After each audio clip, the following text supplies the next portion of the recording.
بسم اللہ الرحمن الرحیم۔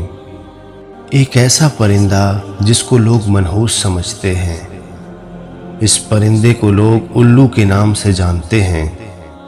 یہ پرندہ ہمیشہ ویرانوں میں ہی کیوں رہتا ہے؟ آخر یہ پرندہ آبادیوں میں کیوں نہیں آتا؟ آپ سب نے یہ پرندہ ضرور دیکھا ہوگا۔ آپ نے یہ بھی محسوس کیا ہوگا کہ یہ پرندہ ہمیشہ اداس رہتا ہے۔ قصہ کچھ یوں ہے کہ ایک بار ایک شخص حضرت امام جعفر صادق کی خدمت میں حاضر ہوا۔ اس شخص نے عرض کی، یا حضرت آپ مجھے بتائیے، یہ جو الو ہے یہ ہمیشہ ویران جگہوں میں کیوں رہتا ہے اور یہ ہمیشہ اداس کیوں لگتا ہے؟ اس پر حضرت امام جعفر رحمۃ اللہ علیہ نے جو کچھ فرمایا وہ بہت ہی عجیب تھا۔ آپ نے فرمایا، اے شخص، جیسے تو اس پرندے کو اب دیکھتا ہے یعنی اداس اور تنہا، یہ ہمیشہ سے ایسے نہیں تھا۔ اس پرندے کو ایک دردناک واقعہ نے بدل کر رکھ دیا ہے۔ اس پر اس شخص نے سوال کیا، یا حضرت آخر وہ کون سا واقعہ تھا جس نے اس پرندے کی زندگی کو بدل کر رکھ دیا ہے؟ تو حضرت امام جعفر رحمۃ اللہ علیہ نے فرمایا، اے شخص، یہ الو سرکار دو عالم حضرت محمد مصطفیٰ صلی اللہ علیہ وآلہ وسلم سے بہت محبت کرنے والا ہے اور پیارے حبیب حضرت محمد مصطفیٰ صلی اللہ علیہ وآلہ وسلم کی آل سے بھی محبت کرنے والا ہے۔ اس پرندے کو جب معلوم ہوا کہ حضرت امام حسین رضی اللہ تعالی عنہ کربلا کے میدان میں اپنے تمام ساتھیوں کے ساتھ رکے ہوئے ہیں، تو یہ الو محرم کی رات کو کربلا میں جا پہنچا اور امام حسین کی خدمت میں حاضر ہو کر عرض کرنے لگا، میرے لیے کیا حکم ہے؟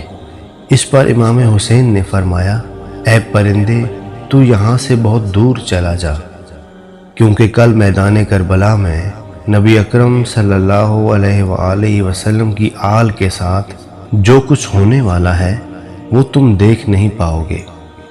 اس پر الو نے ضد کی اور کربلا میں رہنے کی درخواست کی۔ امام حسین نے اجازت دے دی اور اس طرح الو نے میدان کربلا میں ہونے والا ظلم اپنی آنکھوں سے دیکھا، جس سے الو سکتے میں آ گیا، اور یہی وجہ ہے کہ یہ آج تک اداس ہے اور رنجیدہ ہے۔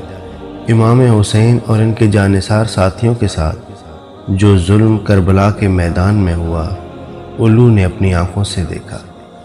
یہ بہت بڑے دل گردے کا کام تھا۔ اس منظر نے الو کو اداس کر دیا۔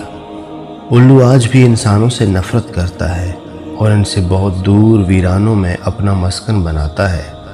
کیڑے مکوڑے اور چھوٹے بڑے چوہے کھا کر پیٹ بھرتا ہے۔ الو کی عمومی عمر 12 سال کے لگ بھگ ہے۔ الو اپنا گھونسلہ ویران جگہ پر کسی پیڑ کی چھاؤں میں یا ویران کنویں میں بناتا ہے۔ دوسرے پرندوں کی نسبت اس کے پر بہت ہلکے اور ملائم ہوتے ہیں، جس کی وجہ سے اس کے اڑنے کی آواز نہیں آتی۔ ناظرین، الو سے متعلق مختلف علاقوں میں مختلف عقیدے پائے جاتے ہیں۔ برطانیہ میں الو کے بولنے کو منحوس سمجھا جاتا ہے۔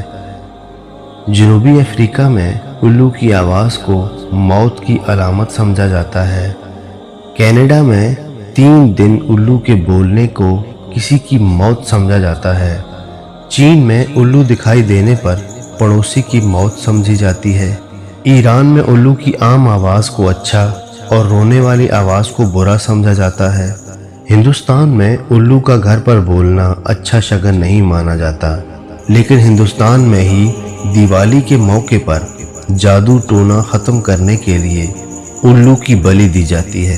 امید کرتے ہیں اس ویڈیو نے آپ کی معلومات میں اضافہ کیا ہوگا اور آپ کو بھی ہماری طرح کچھ نہ کچھ سیکھنے کا موقع ملا ہوگا۔ اگر ویڈیو پسند آئی ہو تو اس کو لائک کریں، اس کو شیئر کریں اور ہمارے چینل کو سبسکرائب کریں۔ جزاک اللہ۔